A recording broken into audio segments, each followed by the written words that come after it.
Good evening. Let us discuss today's current affairs. ICICI Bank to inquire into allegations against Chanda Kochhar.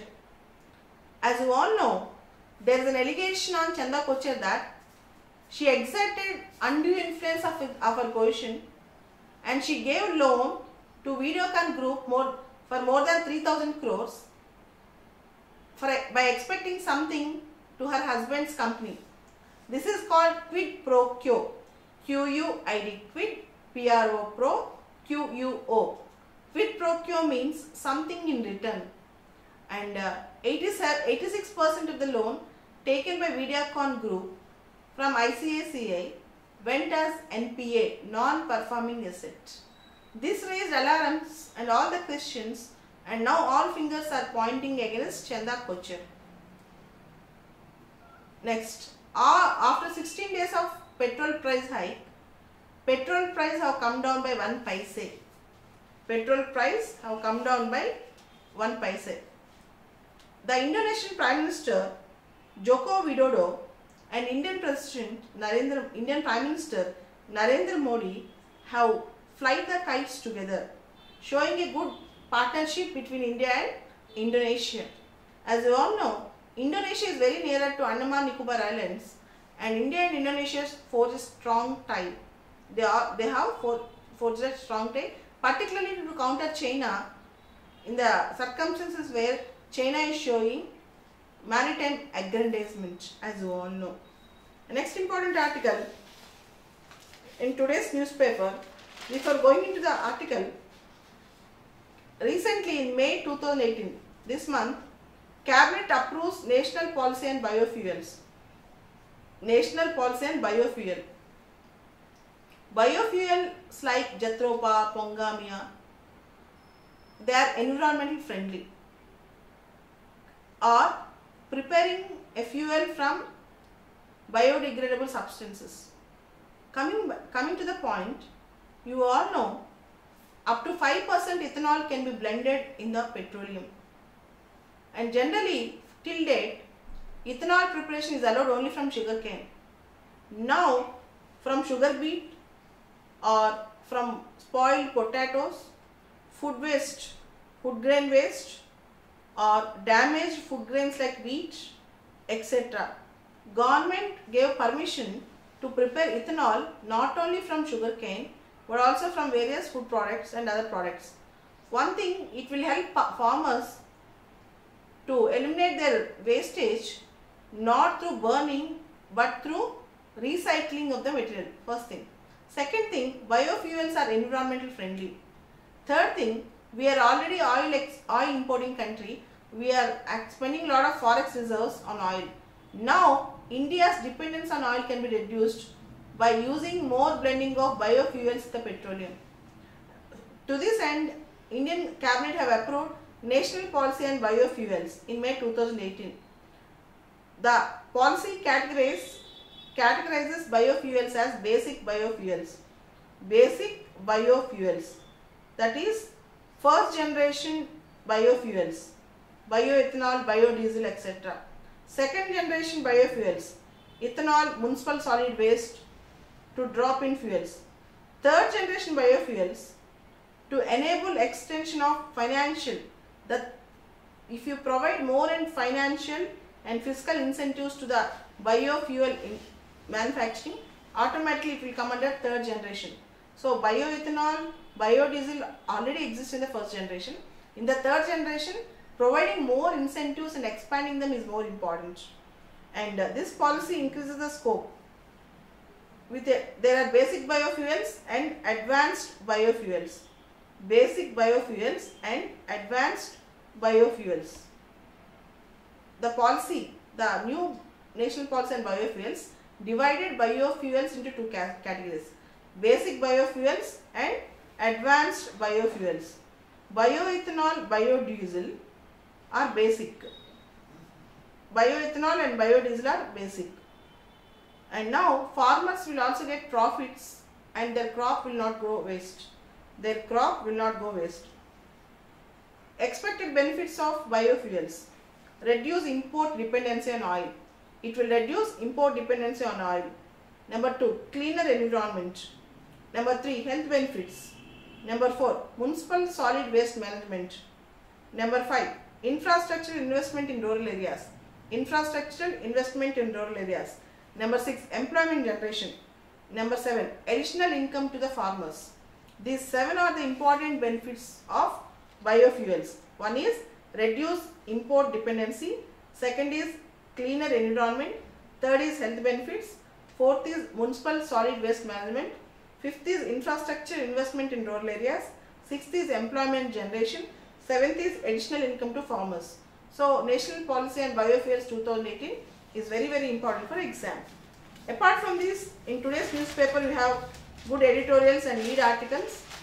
And coming to the editorial page today, Birth Pangs. The article is Birth Pangs, BERTH space PANGS. In Karnataka, Janata Dal Secular and Congress form post-election coalition. Sharing of ministries now is a very big issue between them. So still the pangs are going on. Next important article, the federal principles or the federalist principles. The federalist principles. In this article, there was a description about America and India. America is a federal country and India is also a federal country. In America, delimitation of House of Representative seats. In American Congress, there are 2 houses. Like Indian Parliament, we have Lok Sabha and Rajya Sabha. In America, we have House of Representatives and Senate. There are 435 constituencies in House of Representatives. There are 435 constituencies in House of Representatives. These constituencies will be again readjusted based on 2020 census. Not only these constituencies, President's electoral constituencies will also be readjusted. American people, there is a famous slogan in America from the American Revolution: no taxation without representation.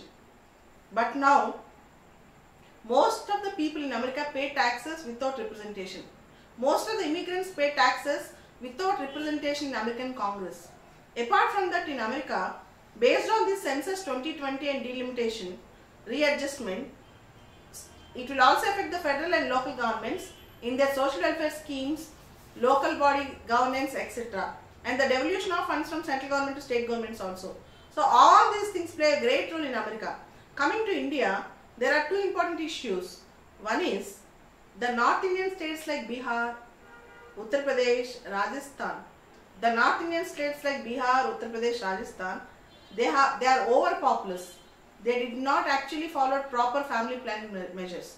The South Indian states have actually controlled their population.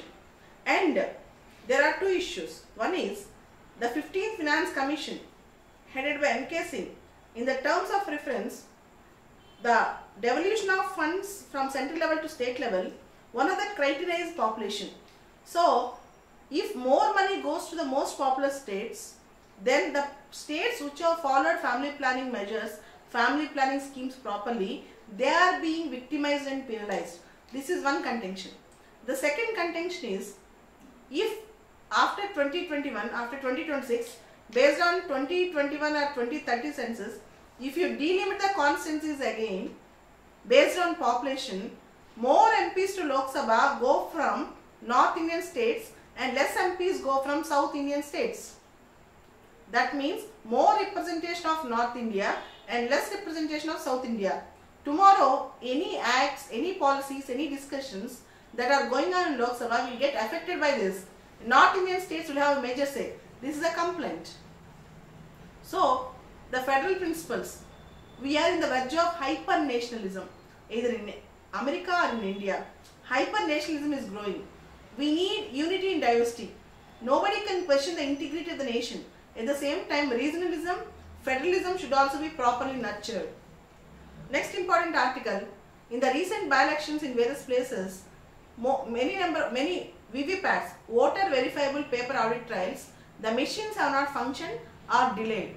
Many people are saying that we should go to ballot system, no EVMs, no VVPATs. But the thing is, VVPATs in 2019 elections, they are going to introduce throughout India. If it might cause a lot of confusion and delays also.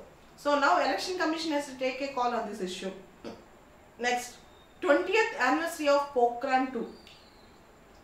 In 1974, India went for first fully controlled underground nuclear test called Pokhran 1, also called as Smiling Buddha. In 1998, during Vajpayee government, we went for Pokhran 2, also called as Operation Shakti. This year, 2018 marks 20 years of Pokhran 2. After Pokhran 2, India announced its nuclear doctrine. First thing, self-imposed voluntary moratorium. In India's nuclear doctrine, the first point is self-imposed voluntary moratorium.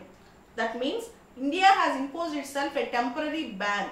Unless it lifts the ban, India will not go for further nuclear tests. From 1998 to till date, India have not gone to any further nuclear test. Second, to continue the integrated missile development program, that is to maintain minimum credible nuclear deterrence. Unless we maintain deterrence, we have on the one side Pakistan, on the other side China, we cannot withstand the pressure. No first use. Unless the other country uses the nuclear weapons, India will not use the nuclear weapons. And no use against non-nuclear state. If the other country does not have nuclear weapons, India will not use nuclear weapons. But if the other country uses chemical or biological weapons, India can retaliate with nuclear weapons. Apart from that, there are 4 important export control regimes: NSG, Wassenaar Arrangement, Australia Group, MTCR. NSG, Wassenaar Arrangement, Australia Group, MTCR. Except in NSG, India became member in all the 3. Now India is trying hard to become member in NSG. MTCR, Missile Technology Control Regime.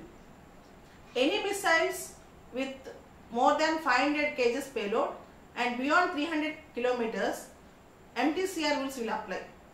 Australia Group deals with chemical and biological weapons. Wassenaar Arrangement deals with dual-use technology, dual-use goods. You should learn each one for this year prelims also. MTCR, Wassenaar Arrangement, NSG, Australia Group. Apart from that, you have an interview with Devegowda, which is equally good for the exam. But this is only for political science students. The interview is very, very important. Apart from that, there is an article on Catalonia, Spain. As you all know, 8 months back, there was a referendum in Spain in the Catalan province. C-A-T-A-L-N, Catalan province. Catalonia is a part of Spain, now which wants independence from Spain. But still Spain does not want to give. The famous city, football city called Barcelona, also is located in Catalonia. You should locate the Catalonia map and Spain map in the geography atlas. These are the important current affairs today. Thank you.